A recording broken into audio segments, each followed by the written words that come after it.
আসসালামু আলাইকুম everyone. Mafia girl গল্পের 6 নম্বর পার্ট। তো চলো বেশি কথা না কইয়া গল্প শুরু করা যাক।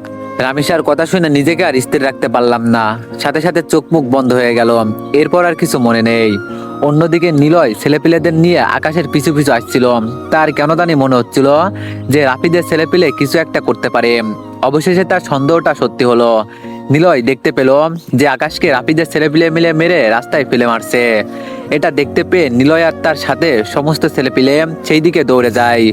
নিলয় আর তার ছেলেপিলেদেরকে দেখে রাফিদের ছেলেপিলে আর মাফিয়া গাল তাড়াতাড়ি সেখান থেকে পালিয়ে যায়, কারণ তারা ভালো করেই জানে যে আকাশের ছেলেপিলের সাথে তারা কখনোই পেরে উঠবে না। তাই তারা সেখান থেকে পালিয়ে যায়। এইদিকে নিলয় আকাশের এই অবস্থা দেখে তাড়াতাড়ি হাসপাতালে নিয়ে যায়। হাসপাতালে আনার পর আকাশকে ইমার্জেন্সিতে নিয়ে যাওয়া হয়। তার মাথায় অনেকখানি ক্ষত হয়েছে। ডাক্তাররা ছোটখাটো একটা অপারেশন করে তাকে হসপিটালের বেডে দিয়ে দেয়, কিন্তু এখনো তার জ্ঞান ফেরেনি। দেখতে দেখতে 3 দিন পার হয়ে যায়। অবশেষে আকাশের জ্ঞান ফিরে আসে। চোখ মিলে তাকিয়ে দেখি তার দেওয়ালের মাঝে শুয়ে আছি। পাশে নিলয় আরো ছেলেপিলেরা বসে আছে। নিলয় বলল, ভাই এখন কেমন লাগছে আপনার? আমি বললাম, হ্যাঁ ভালো, কিন্তু আমি কোথায় আছি এখন, আর তোরা এত ছেলেপিলে এখানে কি?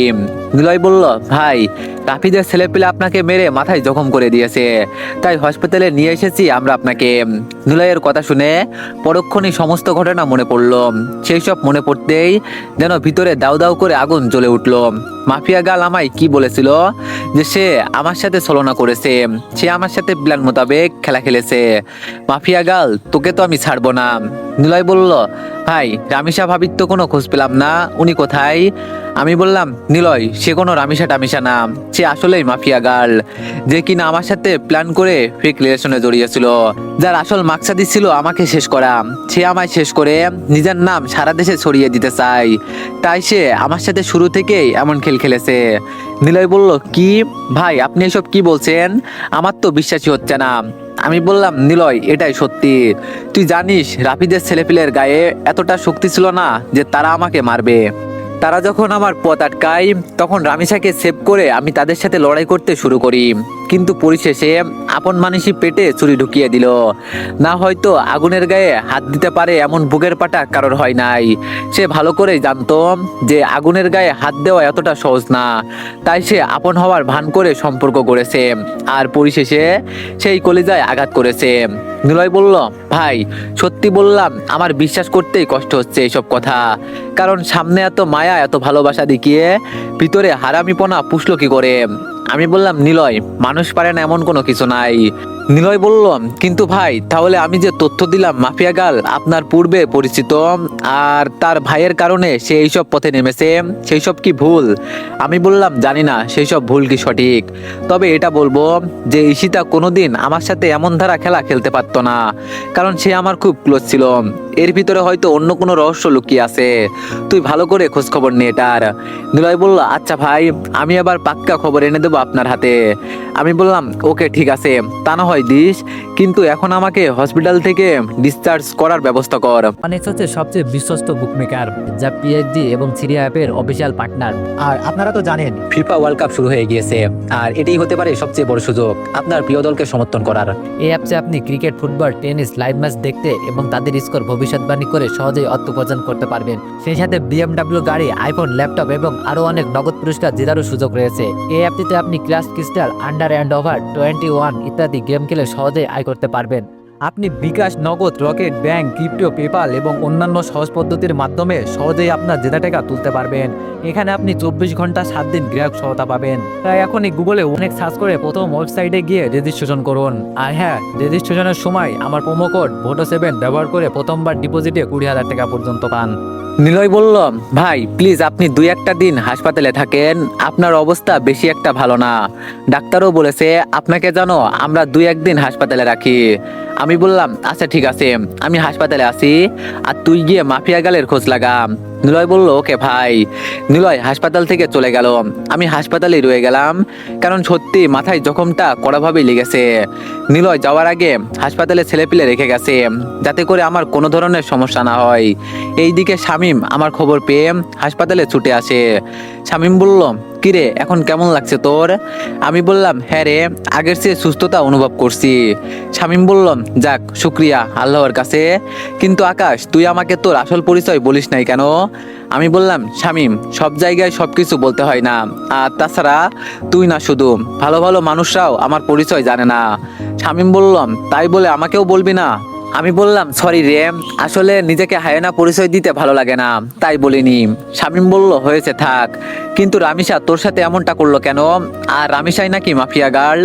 আমি বললাম সে আমায় মেরে নিজের নাম ছড়াতে চেয়েছে মানুষের কাছে, তাই সে আমার সাথে ভালোবাসার নাটক করে বুকে ছুরি মেরেছে, আর সেই মাফিয়া গার্ল। কিন্তু সে রামিসা না, সে আমার সাথে ফেক আইডেন্টি নিয়ে চলাফেরা করতো। শামীম বলল বাপ রে বাপ, কি খাতারনাক মেয়ে রে বাবা। কিন্তু আমি একটা কথা বড়াই করে বলতে পারি, আগুনের সাথে পাঙ্গা নিয়ে সে নিজের কাল ডেকে এনেছে। সে হয়তো ভুলে গেছে আগুনকে, আর সে কত বড় মাফিয়া ছিল।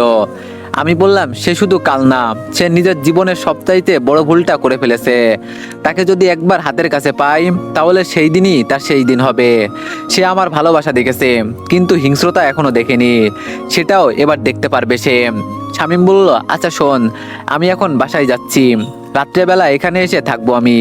আমি বললাম না, তোর আর কষ্ট করে আসতে হবে না, আমার ছেলেপেলেরা আছে। শামীম বলল আকাশ তুই কি আমায় বন্ধুত্বের দায়িত্ব থেকে হাঁটাতে চাইছিস? আমি বললাম আরে না রে পাগল, সেটা না, এত ছেলেপিলে থাকতে তুই রাতে কষ্ট করে হাসপাতালে থাকবি কেন? শামীম বলল আমি থাকবো তো থাকবোই, সো রাতে আমি আসছি হাসপাতালে। আমি বললাম আচ্ছা ঠিক আছে। তারপর শামীম চলে গেল। এইদিকে আমি শুয়ে বসে সময় কাটাচ্ছি। তৎক্ষণাৎ মনে পড়লো মাকে বলেছিলাম যে গত সপ্তাহে বাড়িতে যাব আমি। ধ্যাত কি করে বসলাম আমি, এই অবস্থায় বাড়ি গেলে মা আরো পাগলামো করবে। কিন্তু কি করব, কথা যে দিয়ে ফেলেছি, না আমি কাল বাড়ি যাব। এভাবে সারাদিন কেটে গেল। রাতের বেলায় শামীম এসে হাসপাতালে থাকলো। পরের দিন সকালবেলায় ডক্টর এসে চেক আপ করে বলে গেল আরো একদিন হাসপাতালে থাকতে হবে। কিন্তু আমি তো আর থাকবো না, হাসপাতালে আমার দম আটকে আসছে। ডক্টর থেকে বলে কয়ে রিলিজ করিয়ে নিয়ে বাড়ির উদ্দেশ্যে রওনা দিলাম। ছেলেপেলেরা বাড়ি পর্যন্ত পৌঁছে দিয়ে গেল আমার, আর শামীম সে তার বাড়িতে চলে গিয়েছে। বাড়ি পৌঁছাতেই আম্মু এসে আমাকে ঝাপটে জড়িয়ে ধরে কান্না শুরু করে দিল। আম্মু বলল বাবা তুই এসেছিস, আজ কতদিন পর তোকে দেখছি, কিন্তু তোর মাথায় ব্যান্ডেজ কেন, কি হয়েছে তোর? আমি বললাম মা একটু চোট পেয়েছি। মা বলল কি করে চোট পেলি তুই, হ্যাঁ আবার কোনো মারামারি করেছিস না তো?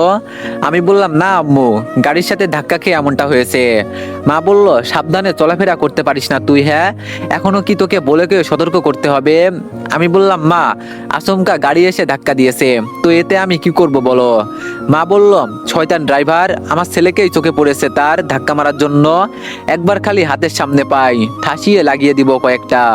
আমি বললাম মা প্লিজ তুমি শান্ত হও, আজ কতদিন পর তোমার কাছে পেয়েছি, এখনো যদি এমন রাগারাগি করো তাহলে কেমন দেখাই?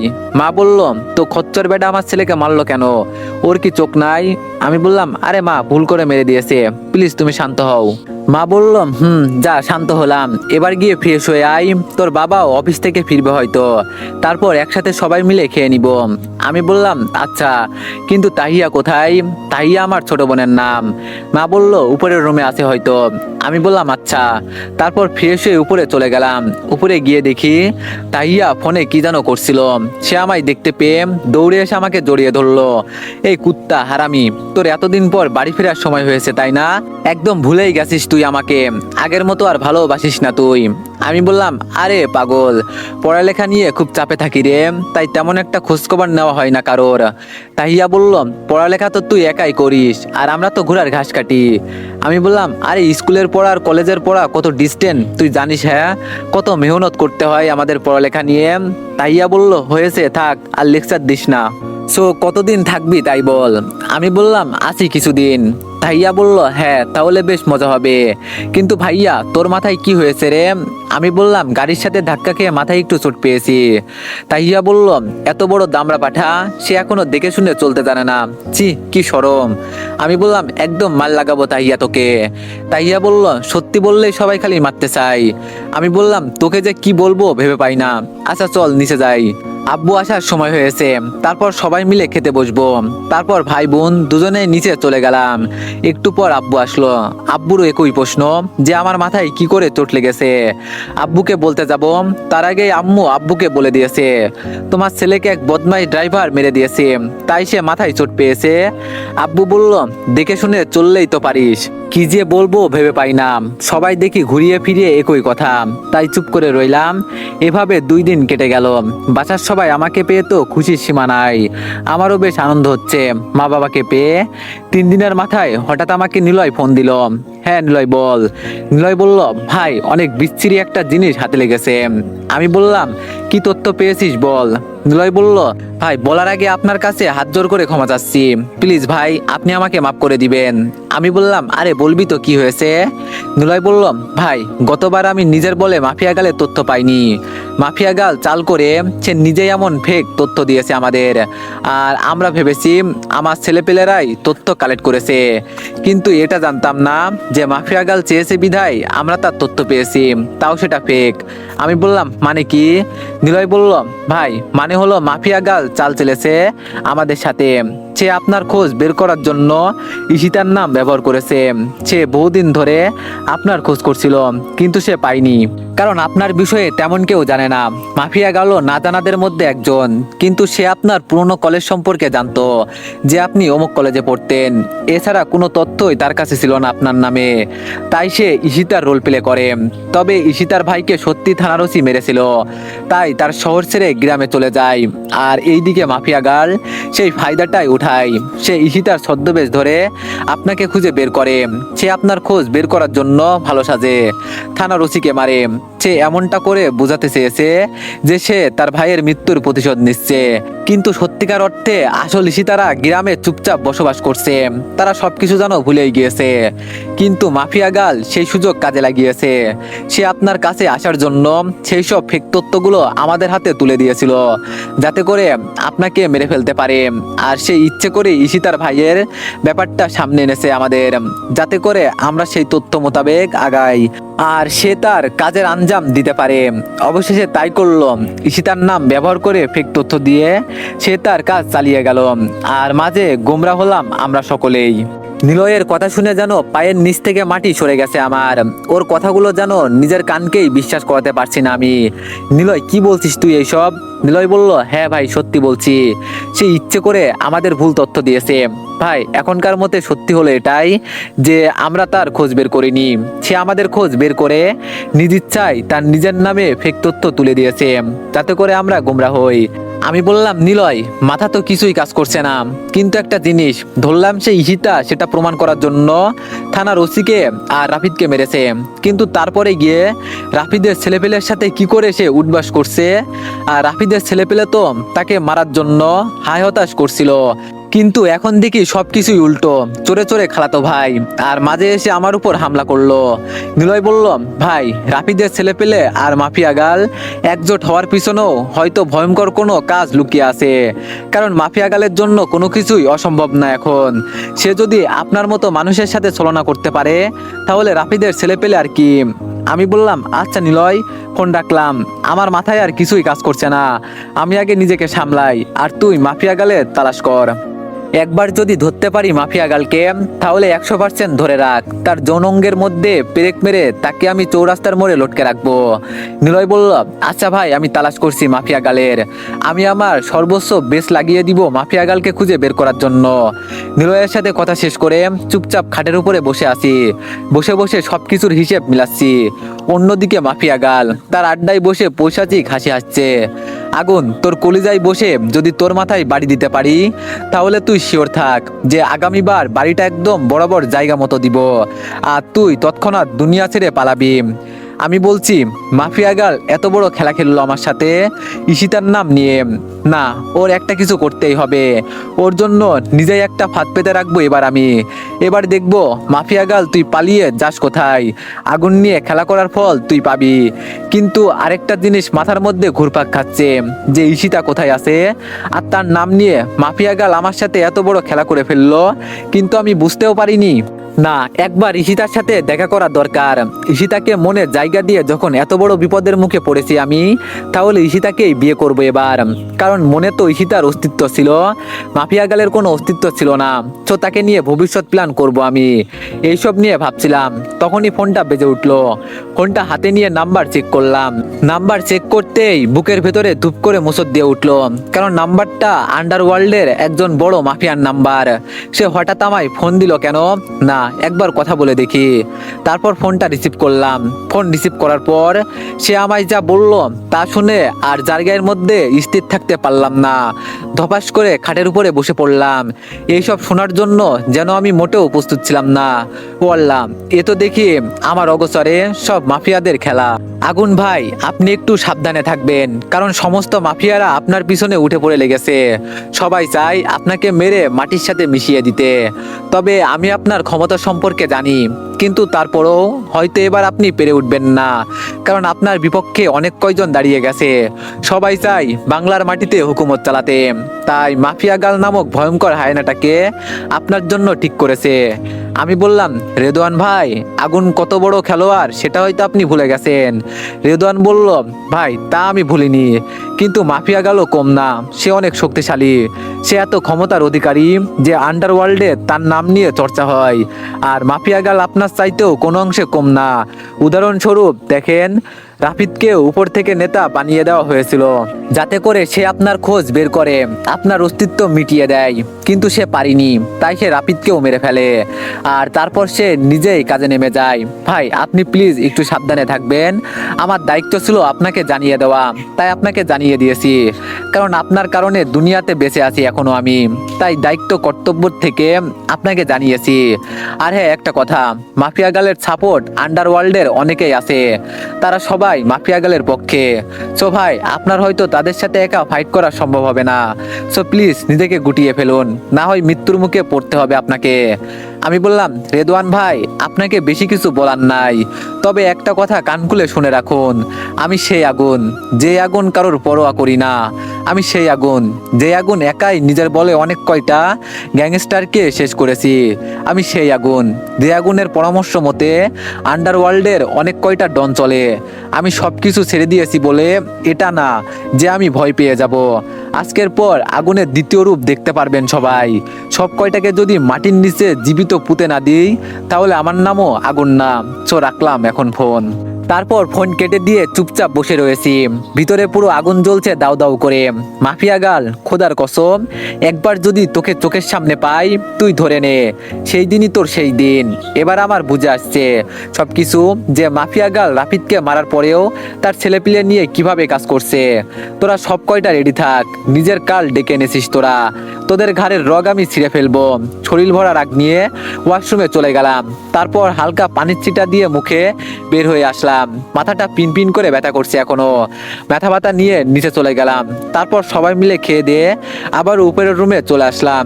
এভাবেই কেটে গেল আরো 2-1টা দিন। একদিন রাতের বেলায় সিদ্ধান্ত নিলাম যে আগামীকাল চলে যাব। মা বাবা সকলকেই জানিয়ে দিলাম যে আগামীকাল আমি চলে যাব। মা বলল, বাবা আর কয়েকটা দিন থেকে গেলে হতো না? আমি বললাম, মা আমার ক্লাস চলছে, তাও আমি অনেকটা দিন এসে বাড়ি থেকে গেলাম, এখন আমার যেতে হবে, কিছুদিন পর না হয় আবার আসবো। মা বলল, আচ্ছা ঠিক আছে। পরের দিন সকালবেলা ঘুম থেকে উঠে রেডি হয়ে নাস্তা করে নিলাম। তারপর শহরের উদ্দেশ্যে রওনা হলাম। শহরে পৌঁছিয়ে শামীমকে ফোন দিয়ে বাসায় আসতে বললাম। সে বাসায় চলে আসলো। শামীম বলল, কিরে এত লম্বা সফর, বাপরে।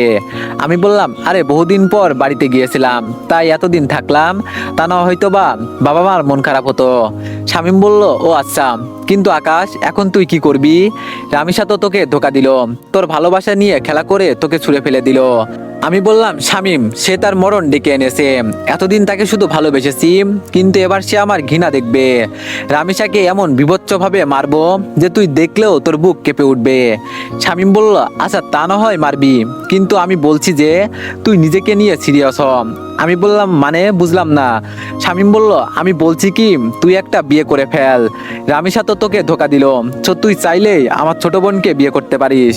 আমি বললাম, আরে শামীম, আমি এখনো ওইসব কিছু নিয়ে ভাবিনি, আর ভবিষ্যতে ভাবলেও ঈশিতাকে নিয়ে ভাববো, কারণ রামিসাকে আমি ঈশিতা ভেবেই ভালোবেসেছি, সো ঈশিতাকে আমি বিয়ে করলে। শামীম বলল, আচ্ছা ঠিক আছে, তুই যাকেই বিয়ে করিস কর, কিন্তু জলদি কর, কারণ মানুষ ধোকা খাওয়ার পর ডিপ্রেশনে চলে যায়। আমি বললাম, আরে পাগল তুই, আমাকে নিয়ে ওইসব চিন্তা করিস না, কারণ আমি ডিপ্রেশনে যাওয়ার মতো ছেলে না, তো কোনো চাপ নেই, আর যে আমার ধোকা দিয়েছে তার 12টা তো আমি বাজাবই। শামীম বলল, আচ্ছা তাহলে ঠিক আছে। আমি বললাম, হ্যাঁ আচ্ছা শোন, তোকে আমি যে জন্য ফোন করে আসতে বললাম তার কারণ হলো তোকে আমার সাথে একটা জায়গায় যেতে হবে। শামীম বলল, কোথায় যাব? আমি বললাম, ঈশিতার বাড়িতে, সেখানে গিয়ে ঈশিতার মায়ের সাথে কথা বলবো। শামীম বলল, আচ্ছা ঠিক আছে। আমি বললাম, তাহলে বিকালে রেডি হয়ে থাকিস, আমি নিলয়ের থেকে ঈশিতার বাড়ির ঠিকানা নিয়ে নিব, পরে সন্ধ্যায় দুইজন মিলে রওনা হব। শামীম বলল, ওকে। তারপর শামীম চলে গেল, আর আমি নিলয়ের থেকে ফোন করে ঈশিতার ঠিকানা নিয়ে নিলাম। পরে বিকালবেলায় আমি আর শামীম ঈশিতার বাড়ির উদ্দেশ্যে রওনা হলাম। কেমন যেন নার্ভাস লাগছে নিজের কাছে। ঈশিতা যদি আমায় মেনে না নেয়, বা তার মা যদি মেনে না নেয়, তাছাড়া যদি ঈশিতার বিয়ে হয়ে যায়, এইসব কারণে খুব নার্ভাস লাগছিল, কিন্তু আমার তো যেতে হবে ঈশিতার কাছে। চো আগে গিয়ে দেখি। অনেকটা পথ সফর করে ঈশিতার গ্রামে গিয়ে পৌঁছালাম। সেখানে পৌঁছে ঈশিতার বাড়ির খোঁজ করতে লাগলাম। একজন আমাকে ঈশিতার বাড়ির ঠিকানা দেখিয়ে দিল। আমরা সেই বরাবর যেতে লাগলাম। জীবনের প্রথম গ্রামে এসেছি আমি। গ্রামের পরিবেশ যেন শহরের থেকে অনেক উন্নত। আশেপাশের পরিবেশ যেন ভিতরে খুব ধারালোভাবে নাড়া দিচ্ছিল। চোখ পাকিয়ে পাকিয়ে চারিদিকে খুঁটে খুঁটে দেখতেছিলাম। হঠাৎই পুকুর পাড়ে কিছু একটার উপরে নজর আটকে যায় আমার। যে একটা মেয়ে চুল ছেড়ে দিয়ে পুকুর পাড়ে বসে আছে, ড্যাব ড্যাব করে তাকিয়ে আছি সেই দিকে।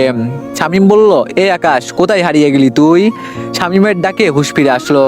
বন্ধু দেখ মেয়েটাকে, মেয়েটার চুলগুলো কত লম্বা, আর তাছাড়া পিছন দিক থেকেই তাকে দেখতে হুড়পড়ি লাগছে। আল্লাহ না জানে তার চেহারা কত সুন্দর।